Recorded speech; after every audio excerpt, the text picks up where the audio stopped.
That this many people showed up on such late notice.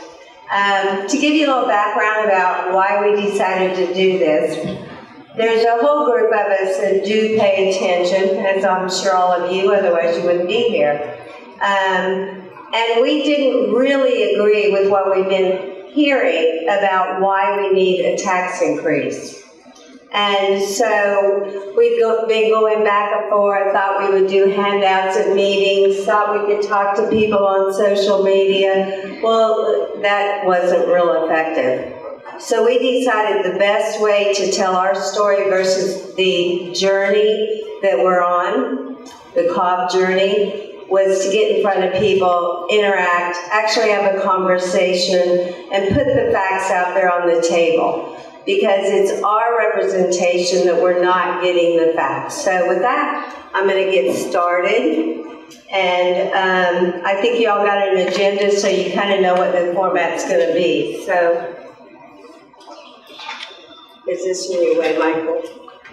It's fine. No, I'm good. Okay. Truth versus fiction. We're being sold a taxpayer bill of goods.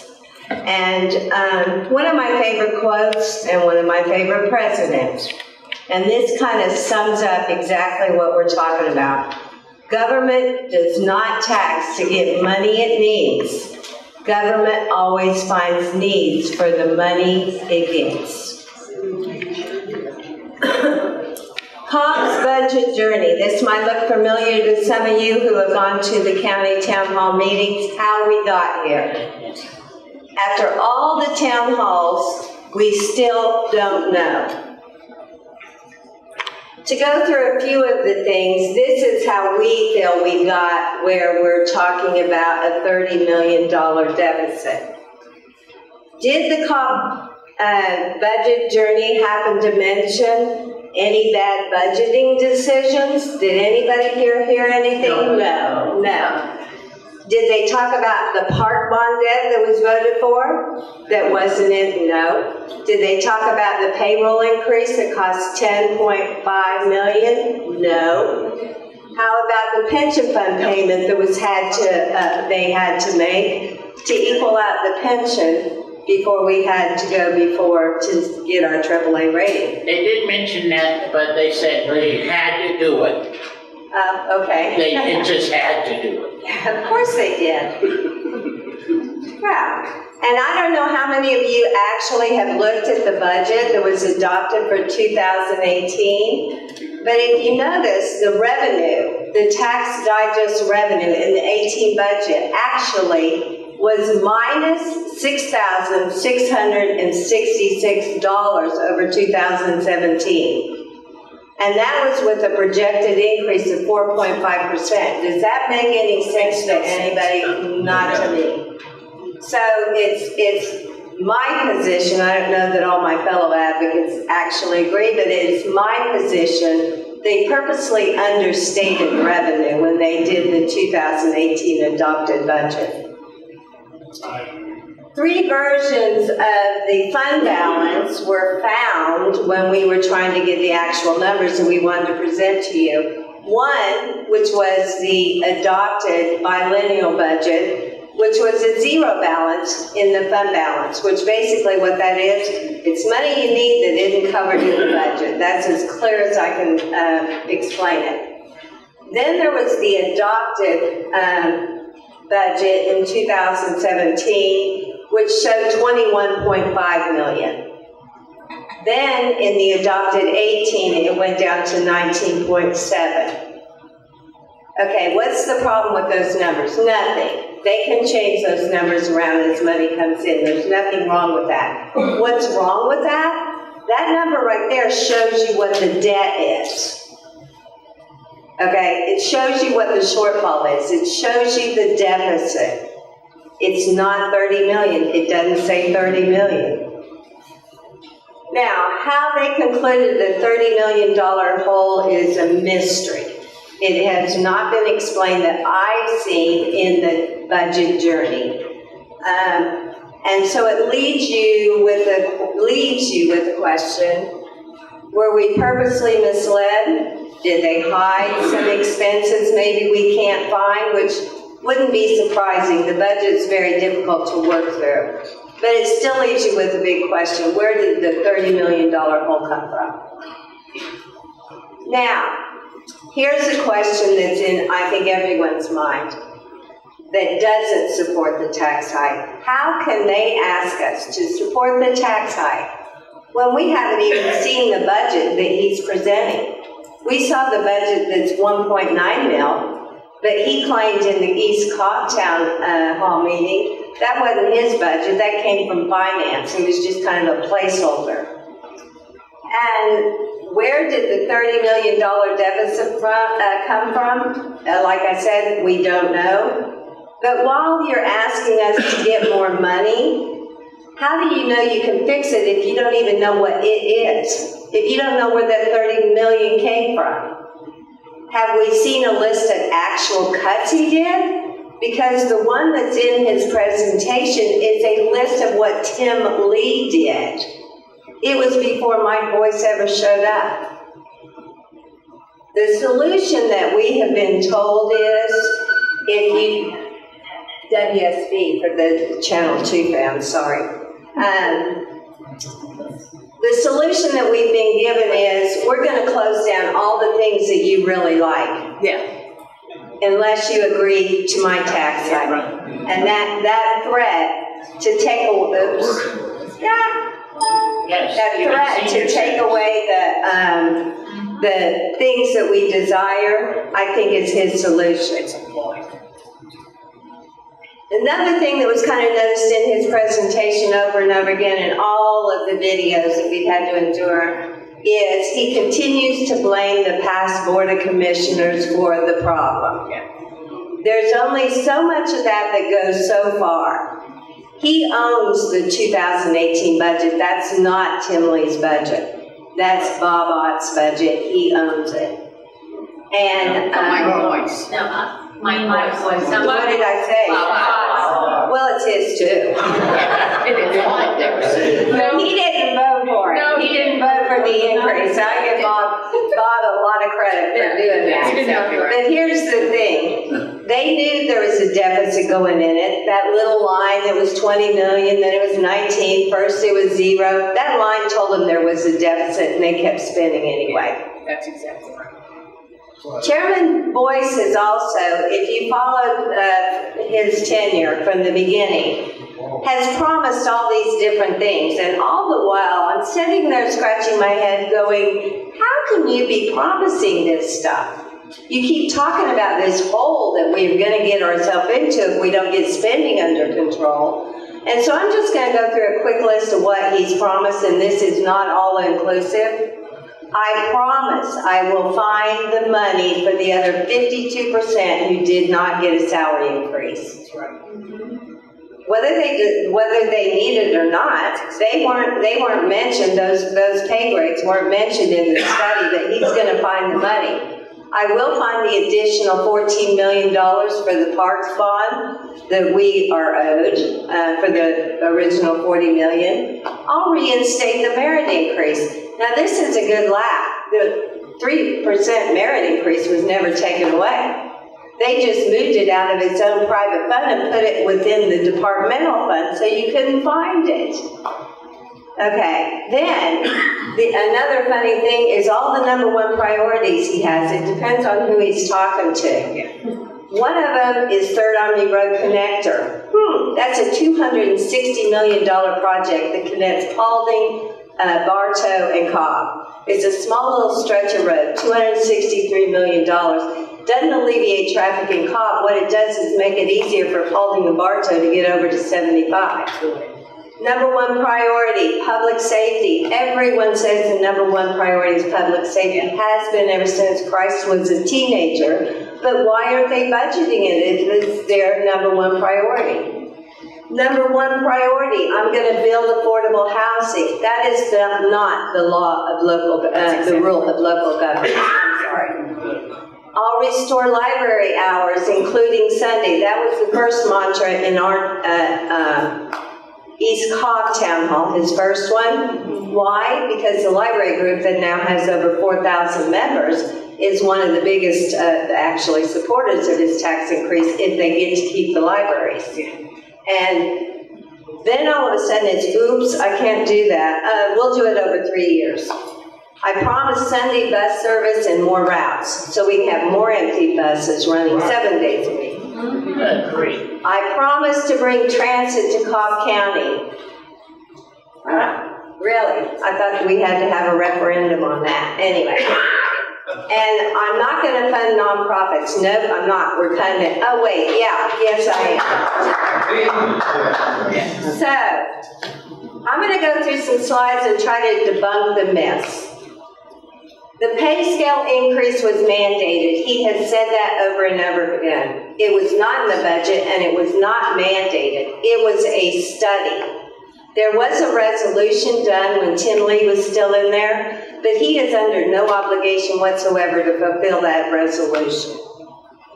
No salary increase for 6 years. That's not true. There has been a salary increase every single year. The Braves were required to pay for their security. Show us. I'm from Kansas, next to Missouri. Show me. Where does it say that? It says it nowhere in the contract, nowhere in the MOU. We owe the Braves $11.8 million. Really? Show me. Where does it say that? DOT staff said, no, we don't. DOC said, yes, we do. Let's pay it. We need 300 new vehicles. I don't remember, a couple of you might have been at the retreat. It was like the Laurel and Hardy show on the conversation on how many vehicles were needed. Chairman Boyce thinks it's 300 police cars. Sam Heaton said, no, we don't need 300 police cars, that's total vehicles. Well, we need them, they're all end of life. Well, no, we don't really know that. Well, does anybody here have a list? I don't have a list. Do you have a list? I don't have a list. No one has a list. Then somebody said, ask Sam Heaton, who's in charge of public safety. Sam, how many police cars do you need? Well, Chairman, we only need 50 this year. Debunking the millage rate myth.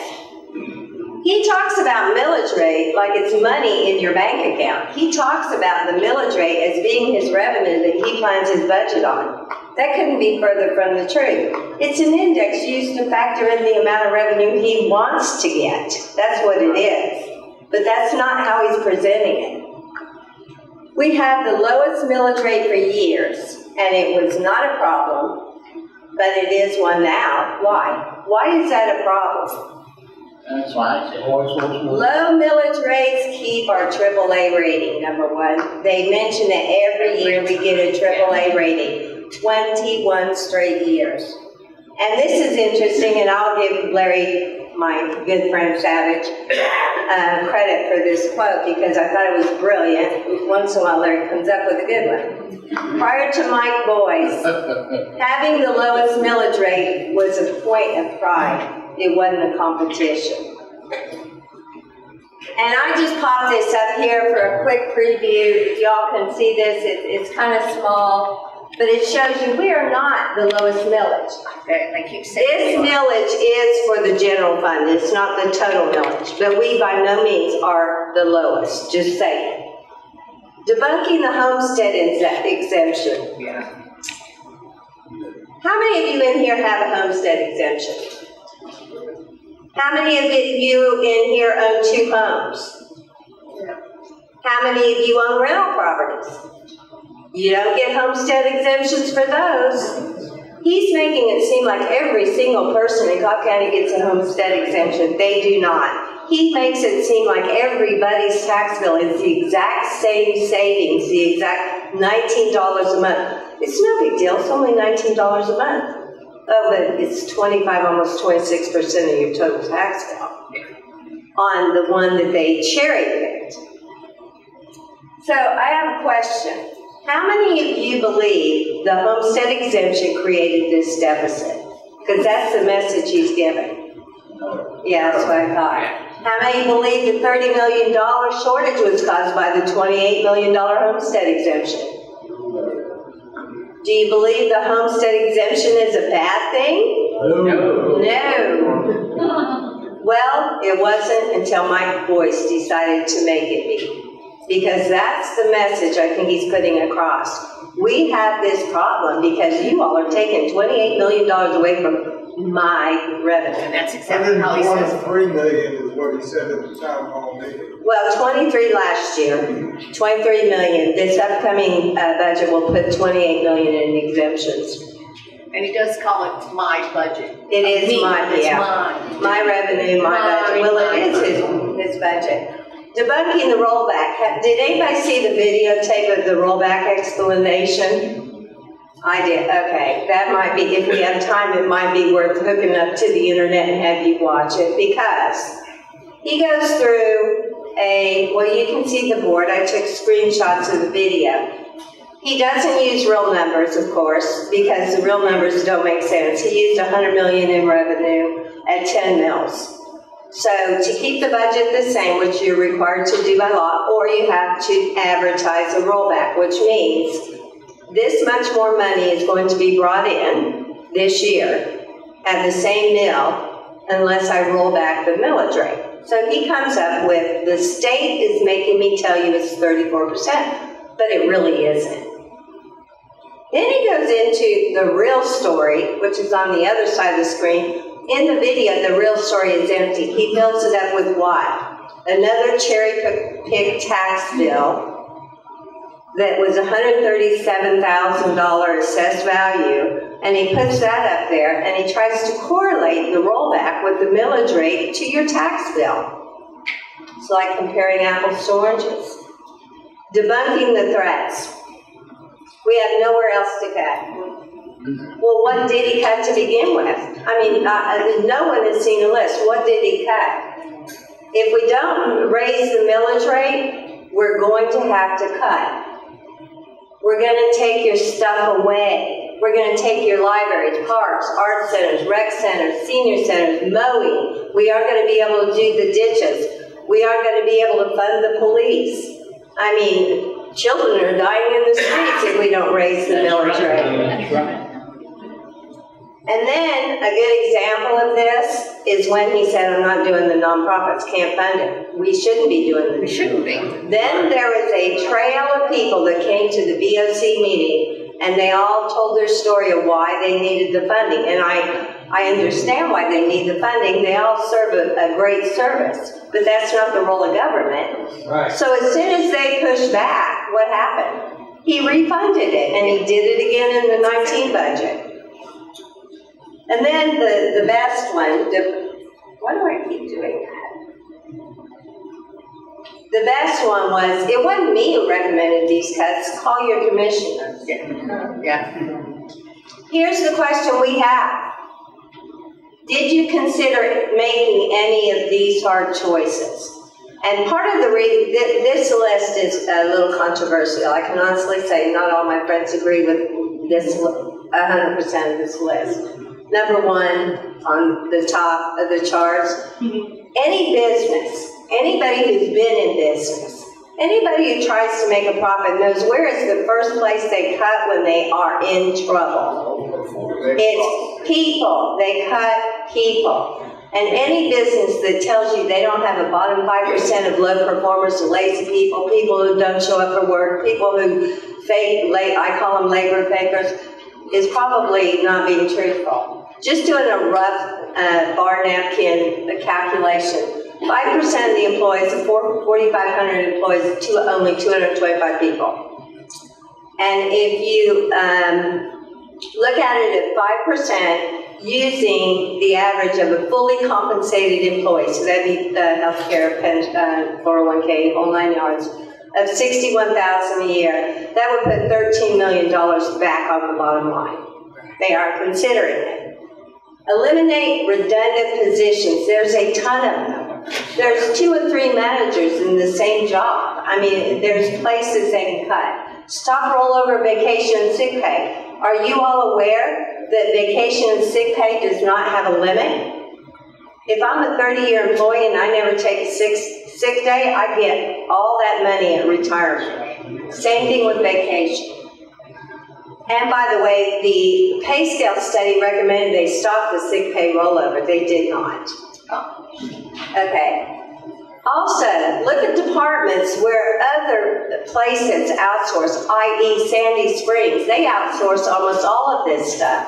We used to outsource our attorney, our county attorney, fleet management, human resources. Almost everything with human resources can now be done online. Information systems. Send them to India, right? Lower the fire fund by 0.25 mils or 0.5 mils. The fire fund is getting wealthy. In the 18 adopted budget, they were slated to make $92 million. That's a hefty budget. Use excess SPLOST funds from 2005 and 2011, which Jan is going to get into it on that one. Increase employee health care and pension contributions.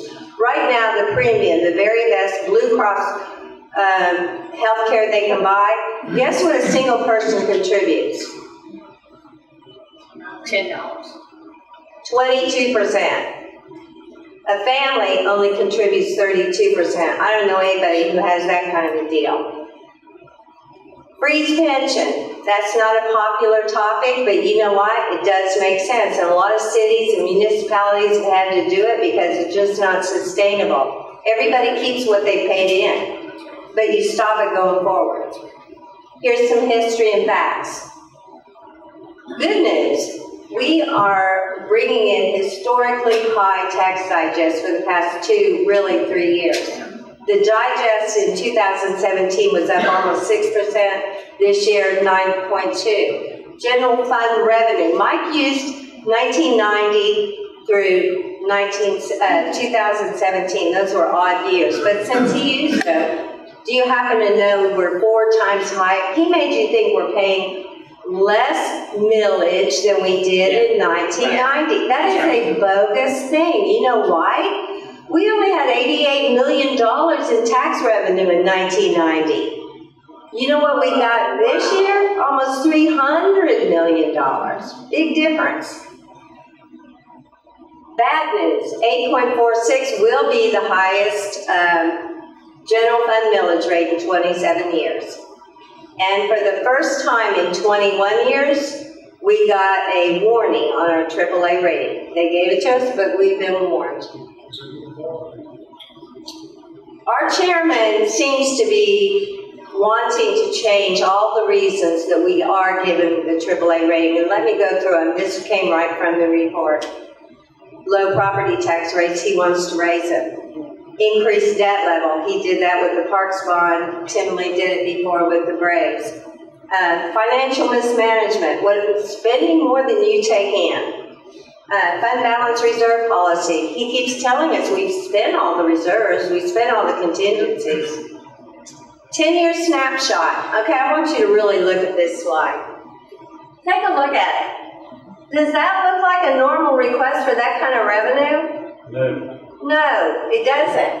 But if you look, we've been pretty steady. We had a dip during the recession. But to go from where we were last year to where he wants to go this year is outrageous. This is kind of a good chart because it shows you where the millage is. If you notice, some of the highest millage rates brought in the least amount of revenue. You know why? Because that's what you have to do to balance a budget. But he never makes the correlation in our journey. We don't have a revenue problem. We've got a spending problem. And really, we need to put our foot down and say, until you stop spending, we're not going to have the tax conversation. And with that, I'm going to...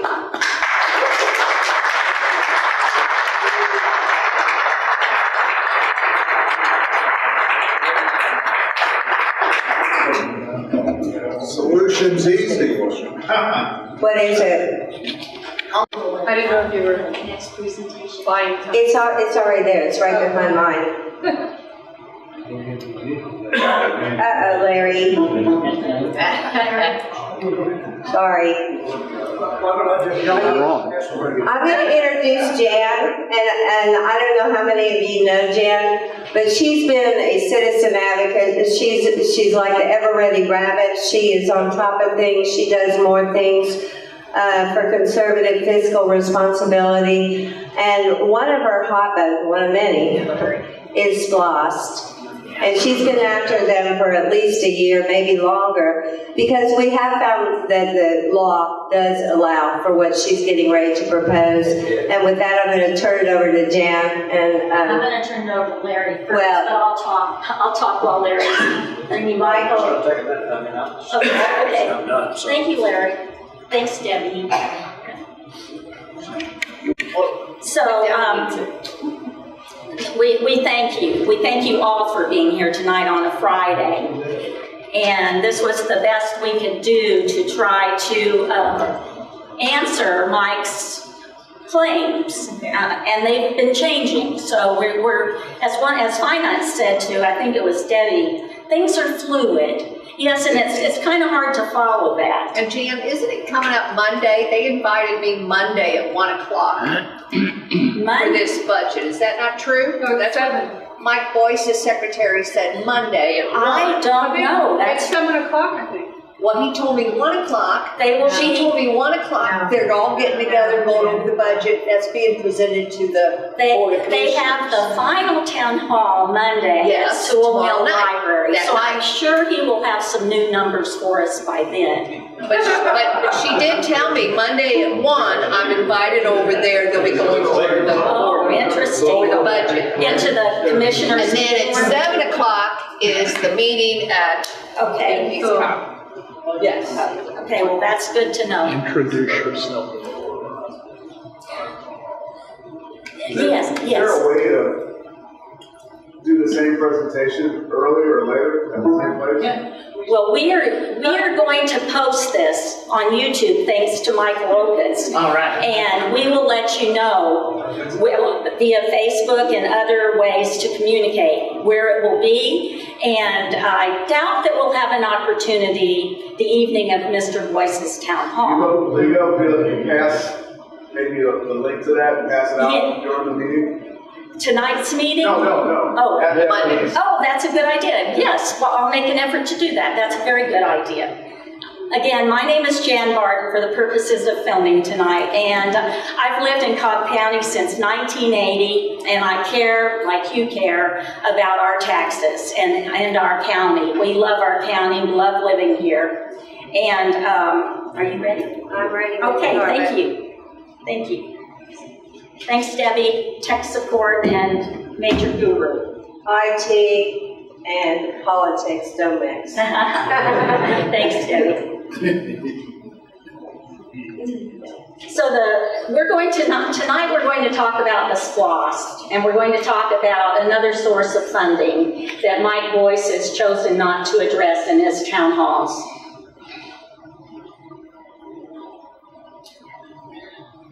Oops, something got out of whack here. I think you loaded the older one, not the new. They're both on well. Well, yeah. I didn't want to. We'll ad lib. Yeah, it would be better to have the last one. Sorry, y'all. I'm going to just go ahead and quote what Mike said when he was running for office. Jan, can you put the microphone towards you? Yes. Sorry, we're ad libbing with technical. Which one?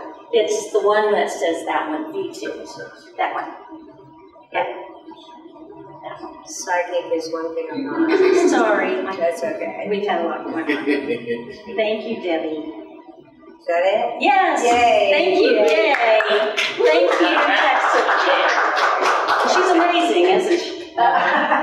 So what a difference a couple of years makes. So what we're saying is Mike told us quite a different story when he was campaigning to become chairman, as you can see from this quote, to the East Cobb Civic Association. And our question to Mr. Boyce is, where is that 10% savings you promised, and why are you going against your word to not raise taxes? We found $106 million in excess SPLOST funds for you to use to pay down debt and close your so-called $30 million budget hold in the older 2005 and 2011 SPLOST. There is a law that stipulates how SPLOST is supposed to work and strict requirements to account for those dollars to taxpayers. Once voters approve the 1% tax, Georgia law provides an out.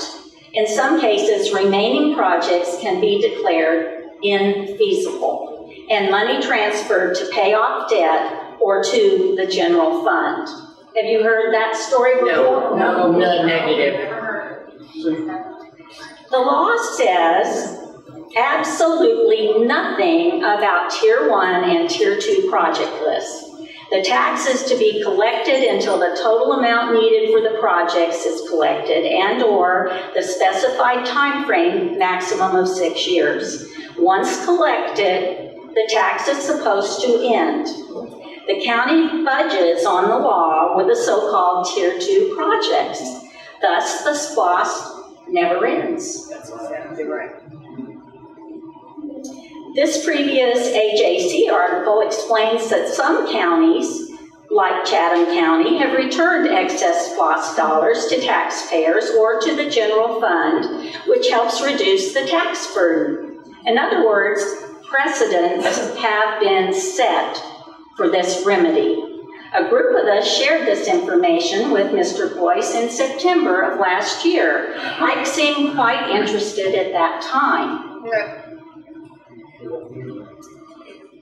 Now we go forward to the letter that he wrote just last month to the Attorney General, asking him for a ruling on SPLOST funds. Now, this letter does not mention my specific questions that I brought up. Oh, no. Now, we're still waiting for an answer from the Attorney General. I happened to call them this week, and they were in the process of writing the letter, but they could not tell me what it said because they have to work with the county agencies, and I would have to hire my own attorney or request it through an open records. So, as we mentioned earlier, we have $106.7 million in excess SPLOST funds. Why not use that money to pay down our debts, such as the park bond or the Braves? Doesn't that sound like a good idea? And it would help the general fund. And hey, we don't have to close any libraries or senior centers. What a deal. That's it. Remember, Spending that money on roundabouts.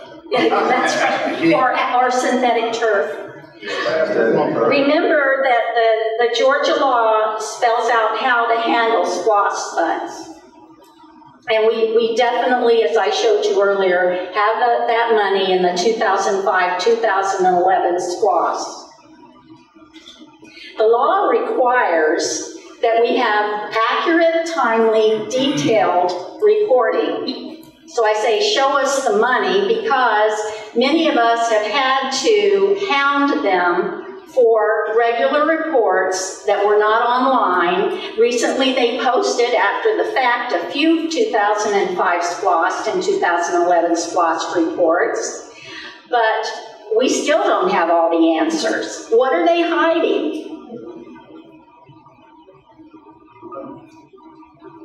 We deserve to know the current story. This happens to be another AJC article from a while back when our current public safety director, Jack Forsyth, resigned because of extreme shortages in public safety and the police, the most important service every county should provide taxpayers. Right.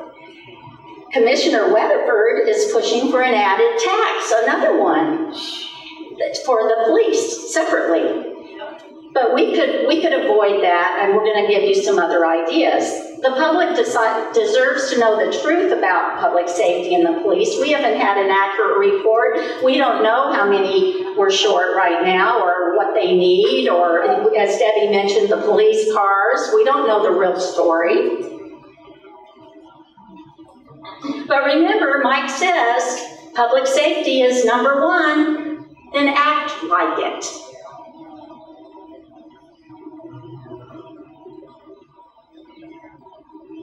We mentioned that we we have SPLOST overruns in the previous SPLOST, and the current SPLOST is predicted to bring in over $100 million more than what we voted for.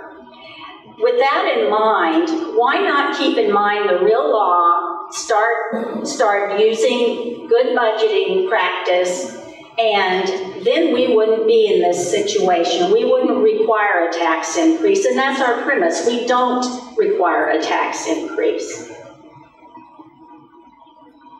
So we have just taken you through all the reasons that Chairman Boyce's budget journey is plain false. We have filled any so-called budget hole. In closing, we have some suggested action items for all of you. Please contact the commissioners and tell them we do not need a tax increase. Vote no. Do we get a vote on that? No. We just have to put a lot of pressure on them and do our best. And he's damn determined to have that. Yes, they are. He is really determined. So, and there's another item. You were handed a petition from Georgia taxpayers. You can go online and sign that. We will present that to them at the last meeting. There are a series of meetings that you can all attend, and we encourage you to do that. The last town hall, as we mentioned, is on Monday, July 9th at 7 p.m. at Sewell Mill Library. The other 3 are required public hearings in the Bach meeting room on the square. And that last public hearing, right after that, they will be voting. So I do appreciate your attention on that. And now we come to the Q&A part of the program and our panel of distinguished and knowledgeable guests.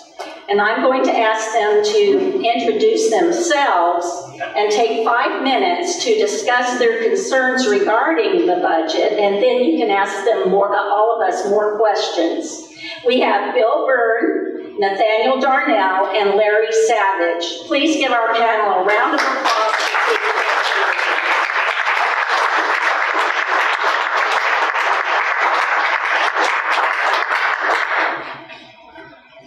Features right now in the fact that the shortfall, which has been called the $30 million hole, first of all, it was never $30 million. That's just a rounded up number. It's a little more dramatic than, say, $21.5 billion. And even that number has changed because in the draft of the 2019 budget, they show that there's a place where that deficiency shows up. I won't try to show you where it is, but it's in the budget visibly. And in the 2019, it's down to something like $19.5 million. So our $30 million hole is getting a hole in it. But just a little bit of digression. One is, I think it's important that we remember, and I'm surprised at how easily this has been lost to history so far, this deficit in the budget, which a deficit is defined as meaning that you have spent more money than you have. This deficit is a self-inflicted injury. It was not found in a basket on the doorstep. It was a result of a combination, and I've really dug through this quite thoroughly, a combination of errors and bad decisions. The bad decisions have already been mentioned. Basically, the bad decisions were the employee salary increase that costs about $10.4 million a year, especially when you consider it was based on ill information or incorrect information that people hadn't had salary increases in 6 years. It just was not true, and in fact, that is refuted in the budget documents themselves. But I want to just take a minute. This isn't the current budget. This is a 2009 and 10 biennial budget. You can see it's not lightweight. It may run 500 pages. The county budgets 2 years at a time. And this may seem like too much inside baseball, but we are currently in the second half of the 2017-18 biennial budget. So about 2 years ago, the biennial budget was adopted. And the first half, 2017 part, became the operating budget for 2017. Well, then about a year ago, a bit later than this in the year, the 2018 half of this budget, the biennial budget, was looked at and updated where necessary, and then it was adopted as the amended 2018 budget. Now, the magic happened between 2 years ago and 1 year ago. 2 years ago, our 18 budget was balanced. When it became the adopted budget to operate on in 2018, it had a deficit in it of $21.5 million, which was then plugged with this one-time money, which was not really one-time money from another source. It was one-time money taken from reserves, is what it was. It doesn't sound good to say it too, it's taken from reserves, but I can tell you that the people at the credit rating agencies know the difference and have commented on it. That's one of the things they look at and they don't approve of. So the budget hole didn't exist in the original budget. It became a hole only when the budget was kicked up for actual installation about a year ago and became the official budget for the 2018 fiscal year. Our fiscal year runs from October 1 to September 3rd, so that's the reason that at this time of year we're talking about the new year for the budget. I'm going to tell you one other thing that's relevant here, although I'm not exactly sure what to say about it, what to do about it. Officially, the millage rate is now being discussed. It's not for next year. It's for this year. It's for 2018. And the tax digest is for 2018. So everything having to do with the tax bill that's going on right now has to do with the current year, which ends at the end of September. In a fluke of fate and a bad policy, when it probably didn't seem like a bad policy, the county, by policy, links the tax year with the same fiscal year, and as a result, I know this is going to be hard to follow, but as a result, property taxes, which are the biggest piece of revenue the county gets all year, most of it's collected after the end of the year. So for the entire year, they operate on an estimate of what the biggest revenue item is going to be. I think that's wrong. I think it needs to be changed, and I have a letter drafted already to promote that. But just a little footnote as far as our skills, if you will, at managing the budget. Ordinarily, it wouldn't show up. It shows up this year as significant because we have this big proposal for a huge tax increase. And that's when it really jumps out, because if the tax increase, if the millage increase is implemented, we're going to finish this fiscal year at the end of September with a big surplus, which is not supposed to happen. So, But there's a hole. well, So this goes up the hole. it doesn't mean there won't be a hole next year, I promise you that. But, you know, when you make bad decisions to create your problem and you paper them over with new money, if you haven't changed your way of doing business, you're just going to ratchet it up another level and have another hole to contend with later on. Good money after bad money. You know, and I say paper it over, and that's kind of what it amounts to. But I feel it's very important for us to remember, this is not an act of God. This isn't like a tornado. You know, this is something that we did ourselves, or our ship did itself. Bless you. So how did the hole come about when a year ago? Can we save the questions till? Yeah, we'll I get thought that's that. what we're doing is question. They're gonna just give a brief Oh, okay. overview, I'm sorry, they're gonna give a brief I just gave you overview my overview of the Oh, okay. of where they critical stand on the budget, so we aren't the only sole participants, and then questions will be yours. Okay. Well, Bill asked me to go next, and so it's definitely an honor to be with you tonight. Thank you all who are concerned citizens who chose to give up your Friday night. You could have been doing 101 other things tonight, but we sure appreciate you sacrificing the time to be out here. My name is Nathaniel Darnell. I'm the chairman of the Georgia Republican Assembly's Cobb chapter. We've been around just shortly after the original election with Mr. Savage and Mr. Boyce and Mr. Lee. Our chapter was formed. And one of our first acts in forming the Cobb chapter was we did an endorsement because we were very upset about the situation with Mr. Lee and how he raised our taxes and kind of did it behind our backs. I used to work at the state capitol in Atlanta as a legislative aide. I worked there for 8 years at the state capitol, worked for Mitchell Kay in Cobb County, taxpayer's friend was his title. Some of you may remember him. I worked for several other guys.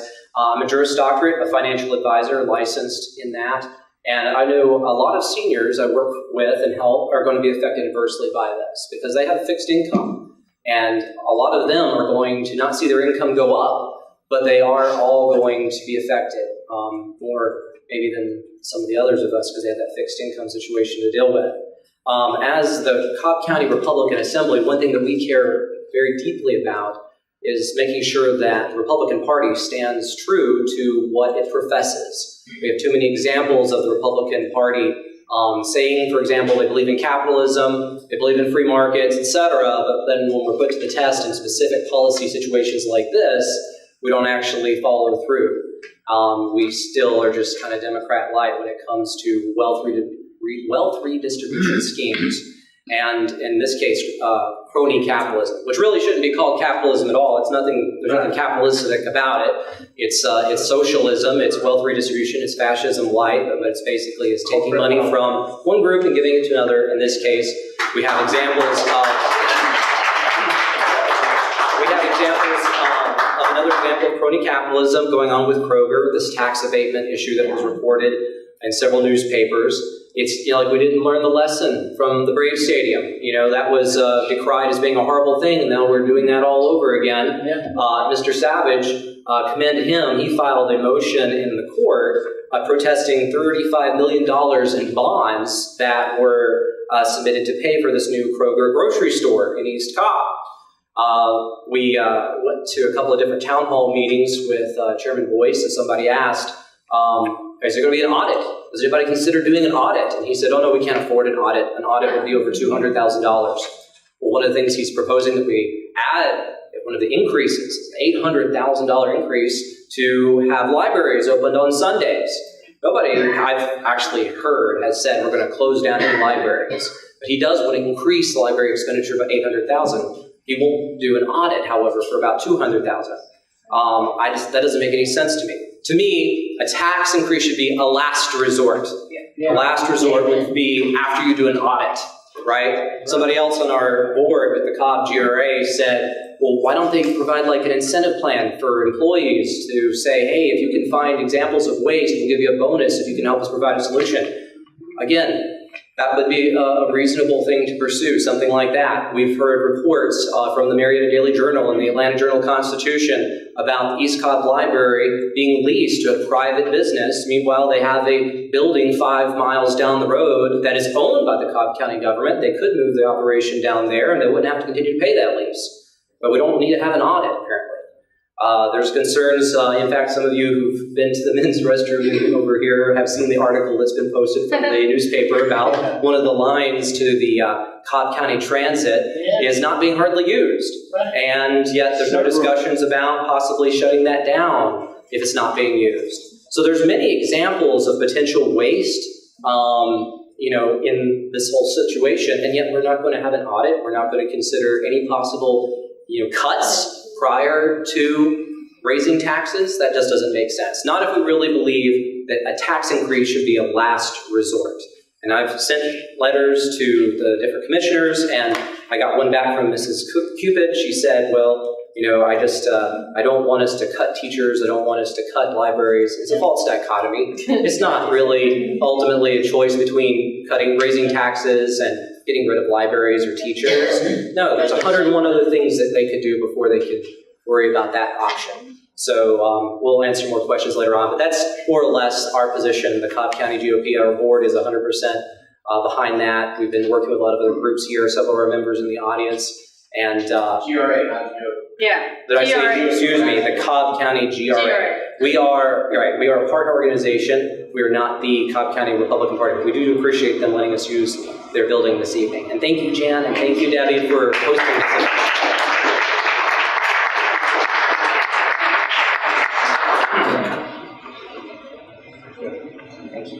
Good evening, and again, Jan and Debbie, thank you so very much, and to our fellow panel members, thank you for being here, but far more important, thank all of you for being here. I just hope it isn't too late.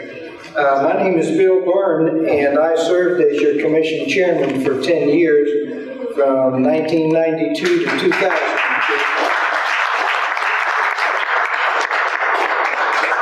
And in those 10 years, I had the opportunity to work with some really great guys as district commissioners. We didn't always get along, but we always agreed to go along and got along. And I think that's what we've lost today, locally and nationally.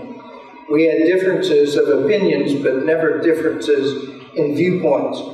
We did what we thought was best for Cobb County. The one thing I learned as commission chairman, you have to be the meanest man in the room, because the others will stand back and watch the audience respond.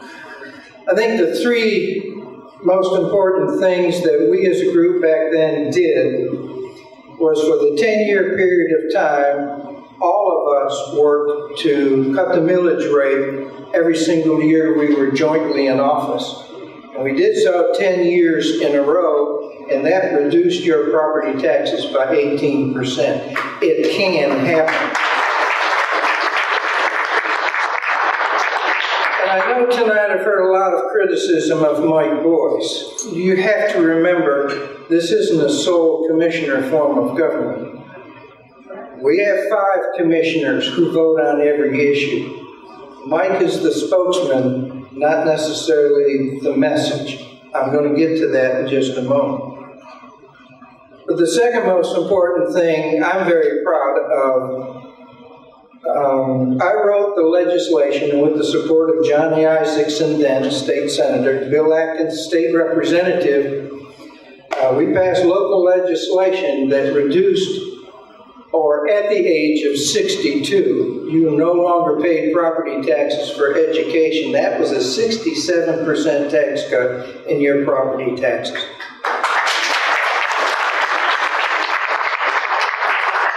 And I mention that only because I jointly worked, or we jointly worked, with the Board of Education. I wouldn't have done something like that without their support. And the reason I bring that up is that was a reduction of revenue for them, and they still had positive budgets and grew our educational system to become the finest in the entire state of Georgia. Money does not define efficiency. Right. Policies do. And less government, lower taxes is what you should be supporting and what your elected officials should be doing. Those are 2 of the 3. The third I can't remember. That's a But what I do want to address tonight is something that's very, very simplistic. And that is, we talk about the problem, but nobody proposes a solution. I want to propose a solution. And it is so very simple. I understand the budget process. I understand today's issues in today's budget. I've been asked to look at the budget. I've worked with some of the county officials that I cannot name to protect them, obviously. But I've looked at the budget, and I want to remind you, there is local legislation exclusive to Cobb County, the only one in 159 counties, where the chairman prepares the budget. That's his requirement, whomever the chairman is.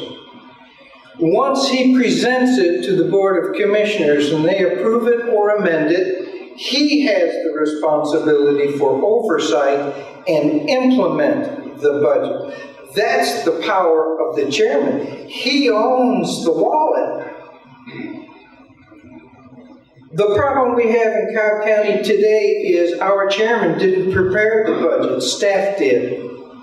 And when you allow a bureaucracy to prepare a budget, self-growth is the foremost responsibility of staff. When I said earlier, a chairman has to be mean, you have to be able to say, no, we're not going to do that. And have the power of the office to implement those policies. Anything that comes out of a staff proposal is self-perpetuating. They believe they're doing a great job, in the concern for the residents of this county. It's the chairman's responsibility initially to respond, and the Board of Commissioners officially respond when they vote on the budget. One of the major problems we have in today's budget is the projections are revenue is low. That is absurd. We are in the second year of massive property tax increases and property tax evaluations and property taxes value. That is where the primary monies for local government comes from. And once you get your property evaluated or assessed, times the millage rate or 40, that's what your tax is going to be for that year. Your taxes are going up whether you realize it or not. So when we say we're not increasing taxes, whoever is saying that to you doesn't understand the budget process. Problem with our budget today is our Board of Commissioners, not our chairman, does not have budget priorities defined clearly that gives our staff directive. I have looked at this budget, and as Larry mentioned earlier, we don't have a $30 million problem. We have about a $20 million problem. We have our projections spending $20 million more than our revenue coming in. First of all, I would assure you that the projections of staff on revenue is far short, and they do so intentionally. But how do you get rid of that 20 million? Well, it's really damn simple. There's approximately, in this proposed budget, about $16 million worth of new spending for new programs, defined by staff.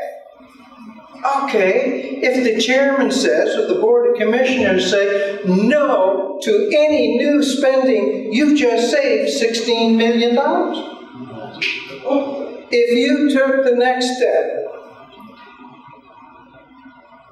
and you cut 1/10 of 1% of the budget out of the budget, you end up with a $6.2 million budget surplus.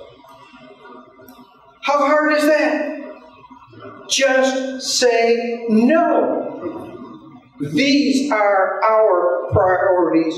This is what I was elected to do. And give staff directive on an approved budget to redefine the line item budget defined by you and the 5 people you elected to serve you. It is imperative that your voice be heard, but I'm going to give a projection.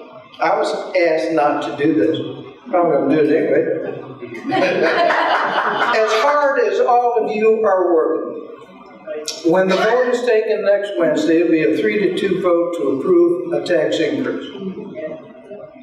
Baba and Ms. Burrow will vote against it. The other 3 will vote for it. And that will become a precedent that is going to define years to come, because the money flows where the least opposition is to it. So to Debbie and to Jan and to these guys and to each and every one of you, I hope we're not too late, but you're never too late to change the players. Right. Thank you all.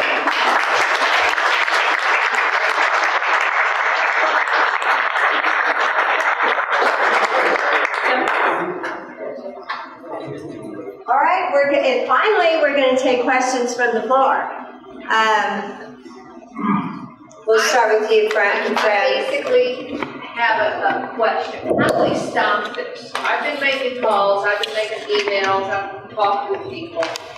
How do you stop the train? It seems like it's not going to stop. Mike Boyce has been nasty at the meetings because I have asked questions about tax abatements.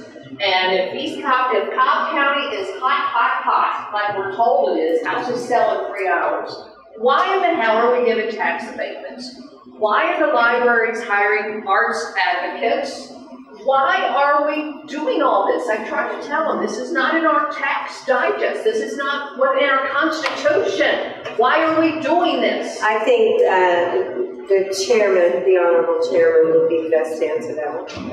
Okay, first of all, let me define what the real problem is, okay? Didn't anybody here, it's those who aren't, in the primary just recently held, in which you, the voters, selected whether Republican or Democrat, because it was both, you selected the people you're supporting. Do you realize only 40% of you showed up?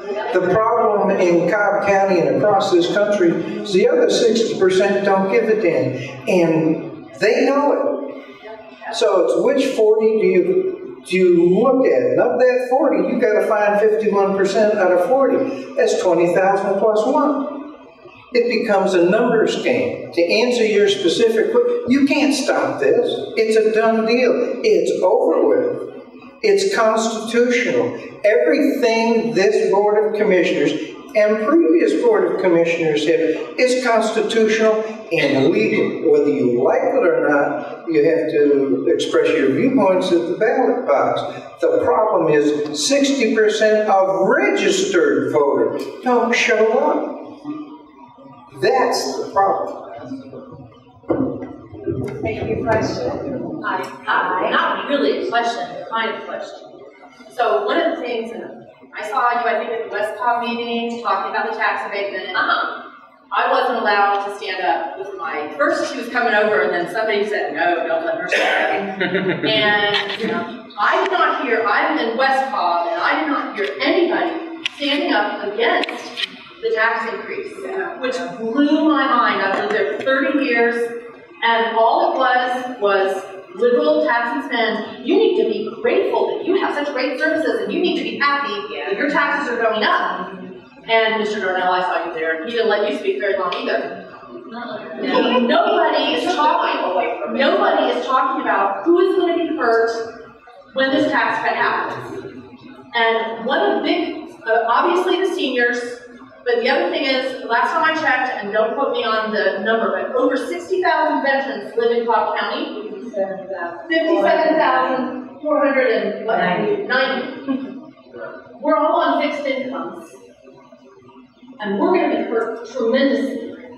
And our taxes in my home, my older home, have gone up and been reassessed and gone up the past 2 years in a row. And now we're going to have a millage rate increase. And I don't know how many hundreds of dollars, because when Mike told me I needed to do my math, and then he blamed Bill Byrne, and then he blamed the school board to my face.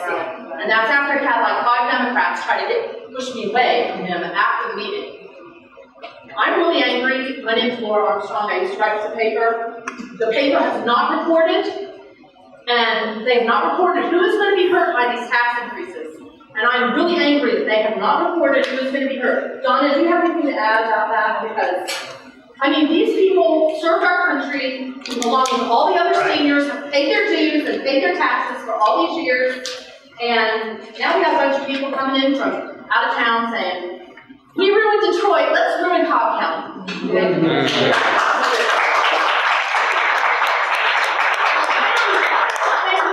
Thank God for showing up. Thank God. Let me just, I'm down to go. I'm not here as a Republican. I'm not here as for or against. I'm here representing the realtors. And we have been studying this, and I have been to 5 of the town halls. And Bill may be right. You're a little bit late.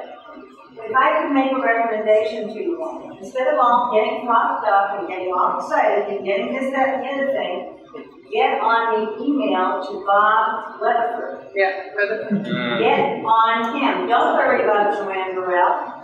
Don't worry about Lisa Cubitt. Do not worry about Bob Ott. And don't even complain about my voice. Go after the target. Right, that's fine.